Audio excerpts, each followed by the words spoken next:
अस्सलाम वालेकुम दोस्तों एंड वेलकम टू पासबान वतन। दोस्तों, एक मुल्क जदीद तरीन स्टेल्थ फाइटर जेट बनाता है और ये कहकर दुनिया को बेचता है कि दुनिया का कोई रडार और कोई air defence system in stealth fighter jet को नहीं देख सकता और ये जेट्स आराम से किसी भी मुल्क में घुसकर अपनी कार्रवाई कर सकते हैं। तो दूसरा मुल्क एयर डिफेंस सिस्टम बनाता है और ये कहकर दुनिया को बेचता है कि ये एयर डिफेंस सिस्टम किसी भी मुल्क के फाइटर जेट को भी गिरा सकते हैं। तो नाज़रीन, ये दोनों मुल्क मिलकर हमें बेवकूफ बना रहे हैं। दोस्तों, रूस का एक एयर डिफेंस सिस्टम है जिसका नाम बैक M3 वाइकिंग है। रूस ने रिसेंटली ऐलान किया है कि हमारा ये एयर डिफेंस सिस्टम जदीद खतरात का दिफा करने की सलाहियत रखता है और इस सिस्टम को खास तौर पर अमेरिकी फिजाइया के F-22 रैप्टर और F-35 लैटरन के मुकाबला करने के लिए डिजाइन किया गया है।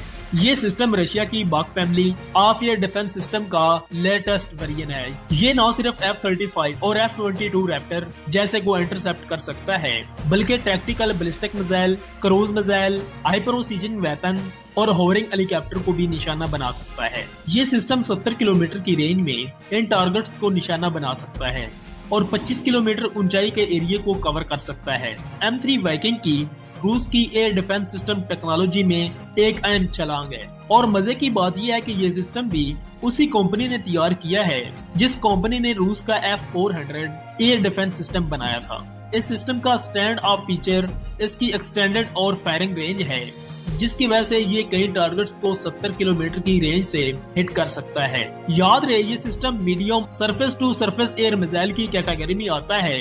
M3 वाइकिंग हाई वैल्यूएस्टिंग को प्रोटेक्ट करने के लिए डिजाइन किया गया है, अब वो चाहे स्टेशनरी एक्शन हो या मोबाइल हो। इसके अलावा ये टैक्टिकल बैलिस्टिक मिसाइल को 50 किलोमीटर दूर से इंटरसेप्ट कर सकता है, जो कि शॉर्ट रेंज मिसाइल के थ्रेट के खिलाफ क्रूशियल डिफेंस देता है। अगर इस सिस्टम के एल्टीट्यूड के कवरेज के बारे में बात की जाए तो ये 10 किलोमीटर से लेकर 25 किलोमीटर तक का एल्टीट्यूड कवर कर सकता है। मतलब अगर कोई टारगेट 10 मीटर तक निचली परवाज करते हुए आ रहा है, जिसको ये गुमान होगा कि वो एयर डिफेंस सिस्टम से बच जाएगा, इस सिस्टम के आगे ऐसा नहीं होने वाला।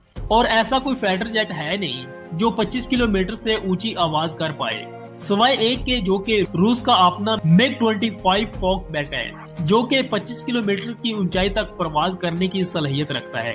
तो ये सिस्टम तकरीबन तमाम एरियल एसेप्ट को इंटरसेप्ट करने की सलाहियत रखता है, जिनमें low flying cruise missile, drones, fast moving threats, two moving threat, fast moving threats, low moving threats, fighter jets, ballistic missiles, hypersonic missile, bombers और जासूस तैयारे भी शामिल हैं। इस सिस्टम के लिए एक पावरफुल मल्टीफंक्शनल रेडार सिस्टम है जो कि एक साथ 36 टारगेट्स को अटैक कर सकता है, जबकि एक साथ 12 टारगेट्स को ये सिस्टम हिट कर सकता है। ये चीजें सिस्टम को सिंगल एंगेजमेंट में मल्टीपल थ्रेट से डील करने के काबिल बनाती है और सैचुरेटेड अटैक सिनेरियो में से हाईली इफेक्टिव बनाती है। इसका एडवांस रडार लो क्रॉस सेक्शन वाले टारगेट्स को भी ढूंढने की सलाहियत रखता है, जिसकी वजह से ये मुमकिन हो पाता है कि ये स्टेल्थ एयरक्राफ्ट को भी ढूंढ लेता है और इसी की वजह से ये मुमकिन हो पाता है कि ये सिस्टम F-35 और F-22 रैप्टर जैसे फाइटर जेट्स को भी अपने मिसाइलों के जरिए अटैक कर सकता है।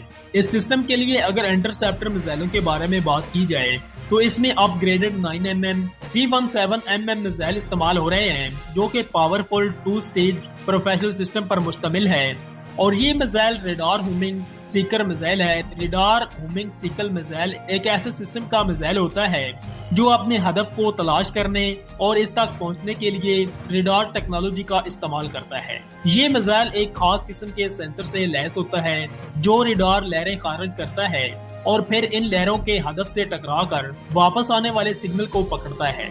इन सिग्नल की मदद से मिसाइल अपने आप को हदफ की सिमत में दुरुस्त करता रहता है और आखिरकार इसे निशाना बना देता है। रूस के इस सिस्टम का मिसाइल भी मैनूवर कर सकता है और इसकी स्पीड इंतहाई तेज है कि ये बैलिस्टिक मिसाइल के साथ साथ हाइपरसोनिक थ्रेड्स को भी टारगेट कर सकता है। इसकी स्पीड माक 9 तक जा सकती है। इसका transporter, reactor, launcher 12 missile carry कर सकता है, जिसमें 6 रेडी टू फायर होते हैं। रूस के बख्त मिसाइल सिस्टम सोवियत दौर से ही प्रोड्यूस होते आ रहे हैं।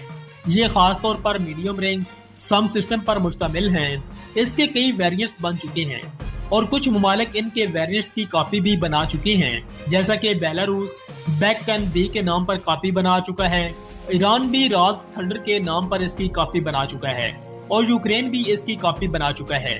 لیکن یہ سب اس سسٹم کے پیچھے ویریئنٹ کی کاپی ہیں۔ اگر کاپی کے اوپر بات کی جائے تو ناظرین چین کیسے پیچھے رہ سکتا ہے؟ چین نے HQ-60 کے نام سے ایئر ڈیفنس سسٹم بنایا ہے جو کہ semi active radar homing surface to air missile system ہے، اور یہ سسٹم باقی M3 وائکنگ کے پہلے کے ویریئنٹس پر بیسڈ ہے اور چین نے اسے روس کے ساتھ ہی مل کر بنایا ہے۔ اس فیملی سسٹم کے پچھلے ویریئنٹ سسٹم روس سمیت کئی ممالک استعمال کر رہے ہیں، جن میں Algeria, Armenia, Azerbaijan, Belarus, Egypt, Georgia, India, Kazakhstan, North Korea, چین اور پاکستان شامل ہیں۔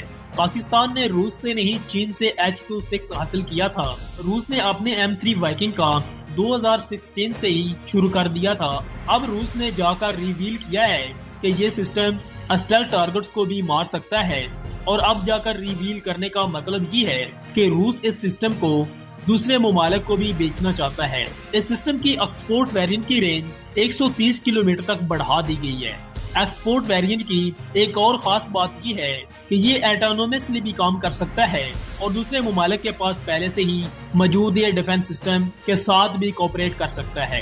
یہ ٹارگیٹنگ کے لیے دوسرے ڈیفنس سسٹم کا ریڈار ڈیٹا بھی یوز کر سکتا ہے اور 100% رزلٹ بھی دیتا ہے۔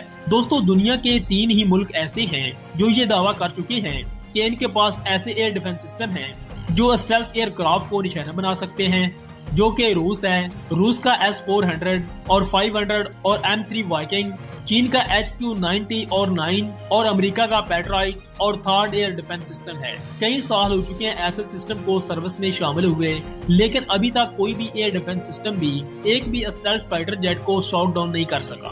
اس کی وجہ یہ نہیں ہے کہ یہ سسٹم ایسا کر نہیں سکتے، اس کی بڑی وجہ یہ ہے کہ جن ممالک کے پاس اسٹیلتھ ایئر کرافٹ ہیں وہ اپنے اسٹیلتھ ایئر کرافٹ کو ایسی کمپلیکس میں یا ایسی جنگوں میں جھونکتے ہی نہیں ہیں جہاں شوٹ ڈاؤن ہونے کا خطرہ ہو، کیونکہ اگر ایک بھی طیارہ شوٹ ڈاؤن ہو گیا اور اس کی کمپنی پر کافی اثرات مرتب ہوتے ہیں، مگر اپنے فائٹر جیٹ کے لیے کسی بھی قسم کا خطرہ مول لیتے ہی نہیں ہیں۔ یہ ڈر نہیں ہے کہ ان کا اتنا مہنگا stealth aircraft shoot down ہو جائے گا، اصل ڈر یہ ہے کہ اگر شوٹ ڈاؤن ہو گیا تو کل کو کوئی بھی ان کا اسٹیلتھ ایئر کرافٹ نہیں خریدے گا اور بدنامی الگ سے ہوگی۔ تو یہ سارا کھیل ہی ناظرین بزنس کا ہے، اور یہ بزنس چلتا ہی ڈر پر ہے، اور ویپن انڈسٹری حالیہ سالوں میں بہت تیزی سے گرو کر رہی ہے۔